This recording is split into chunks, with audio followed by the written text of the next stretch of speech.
श्री स्वामी समर्थ. जय जय स्वामी समर्थ. चला, आज मी सगळ्यांना अधिक मासाच्या तर शुभेच्छा देतेच. आणि कसं आहे, 3 वर्षानंतर हा योग येतो, अधिक मासाचा महिना येतो. तर अधिक मासाचा महिना हा आपला कर्म शुद्धीकरणासाठीच असतो. म्हणून तर मी आज तुमच्यासाठी एकदम खास मी अनुभवलेली सेवा घेऊन आलेली आहे आणि मला खूप ह्याचा फरक पडलेला आहे. त्यामुळे मी तुमच्यापर्यंत आज घेऊन आलेली आहे. तर अधिक मासात काय करायचं हे मी तुम्हाला सांगणार आहे. तर अशी एक सेवा प्रभावशाली आणि अतिशय मनापासून जर तुम्ही केली तर ती सेवा तुम्हाला कधीही व्यर्थ जाणार नाही. त्यामुळे मी तुम्हाला खूप छान अशी सेवा व्यंकटेश स्तोत्रांची सांगणार आहे. अधिक मास असल्यामुळे ह्या दिवसामध्ये व्यंकटेश स्तोत्र वाचल्याने खूप सारे फायदे होतात आणि साक्षात आपल्याला विष्णू पिता आणि माता लक्ष्मी प्रसन्न होऊन चांगला आशीर्वाद देते. त्यामुळे आपण ही सेवा जरूर करावी. ही सेवा केल्याने अतिशय फलदायी आहे आणि खूप प्रभावशाली आहे. तर ही सेवा कशासाठी करायची मी तुम्हाला सांगणार आहे. तर ही सेवा तुम्हाला सांगते. आज ही सेवा व्यंकटेश स्तोत्राची सेवा म्हणजे अतिशय छान आणि म्हणजे प्रभावशाली आहे. आपली कर्जमुक्ती होते, लक्ष्मी प्राप्ती होते आणि सगळ्या आर्थिक अडचणी ज्या ज्या तुम्हाला वर्षभर असतात त्या सर्व काही तुमच्या दूर होणार आहे. तर ही सेवा त्याचं म्हणजे कसं अनुष्ठान कसं करायचं. तर ही सेवा तुम्ही 3 दिवस करू शकता, 21 दिवस करू शकता, 11 दिवस करू शकता आणि 7 दिवस करू शकता. मी तर खूप 11 वेळा आणि 3 वेळाचा संकल्प केलेला आहे. तर तुमच्याप्रमाणे तुम्ही कसंही तुम्ही करू शकता. अगदी आपल्याला प्रसन्न विष्णू पिता प्रसन्न होऊन आपल्यावर आशीर्वाद देतात. तर ही सेवा करण्याची पद्धत काय आहे ही मी तुम्हाला सांगणार आहे. तर भगवान विष्णूंचा फोटो घ्यायचा आहे. साधी पद्धत आहे अगदी. विष्णू पिता आणि माता लक्ष्मी हे दोघांचा फोटो एकत्र असेल तर तो घ्यायचा आहे. फोटोसमोर शुद्ध देशी गाईच्या तुपाचा दिवा लावायचा आहे. नंतर तेलाचा किंवा तुपाचा दिवा तुम्ही लावू शकता.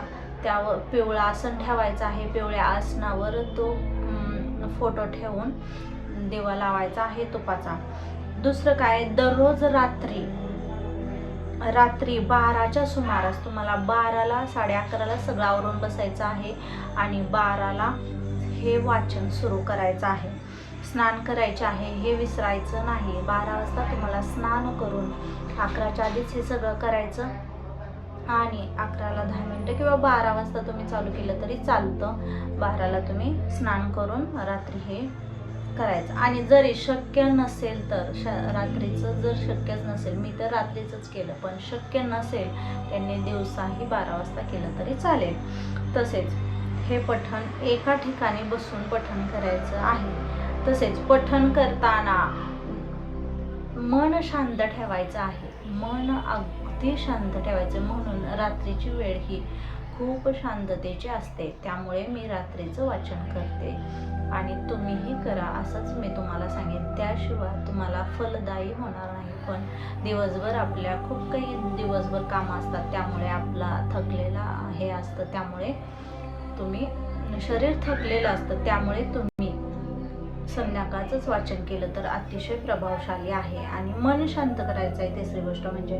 आणि 20 वेळा हे स्तोत्र वाचायचं आहे आणि 21 वेळा स्तोत्र पठण करताना फक्त 1 ते 8 ओव्या म्हणायच्या आहेत आणि तिथून पुढे 21व्या वेळी पूर्ण स्तोत्र पठण करायचं आहे. आणि पठण पूर्ण एकाग्रतेने करायचं आहे. ब्रह्मचर्याचं पालन हे करायचंच आहे. 21 दिवस करा तुम्ही, 11 दिवस करा, 3 दिवस करा, पण ब्रह्मचर्याचं पालन करायचं आहे, हे विसरायचं नाही. कांदा लसूण मांसाहार करायचा नाही आणि त्यामुळे अधिक मासात सुद्धा कांदा लसूण खाणं वर्ज्यच असतं. त्यामुळे हे करायचं आहे. तर महत्त्वाच्या गोष्टी म्हणजे काय की मन शांत ठेवून वाचायचं आहे, अगदी मनोभावेच करायचं आहे. आणि सेवा सुरू असताना मासिक धर्म आल्यानंतरच तुम्ही हे स्तोत्र पठण करायचं आहे, किंवा यायच्या आधी तरी पठण करा असंच मी सांगेन. अडचण येऊ नये. फायदे खूप आहेत. फायदे म्हणजे आपले आर्थिक अडचण वर्षभर तुम्हाला कोणतीही चणचण भासणार नाही.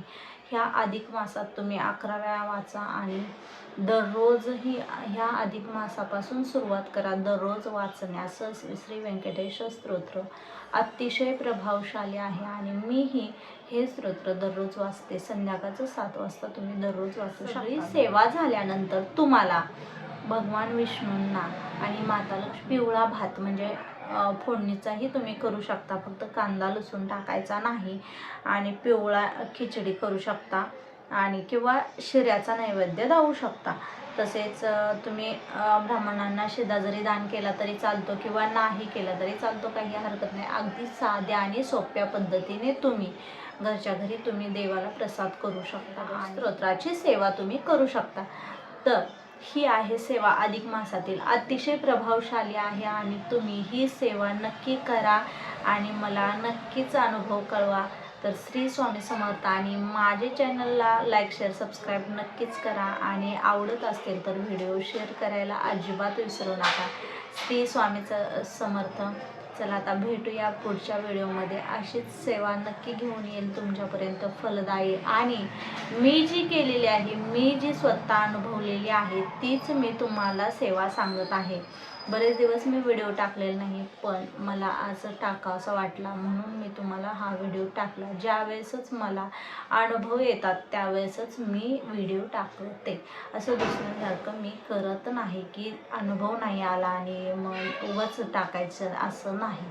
तर श्री स्वामी समर्थ. जय जय स्वामी समर्थ.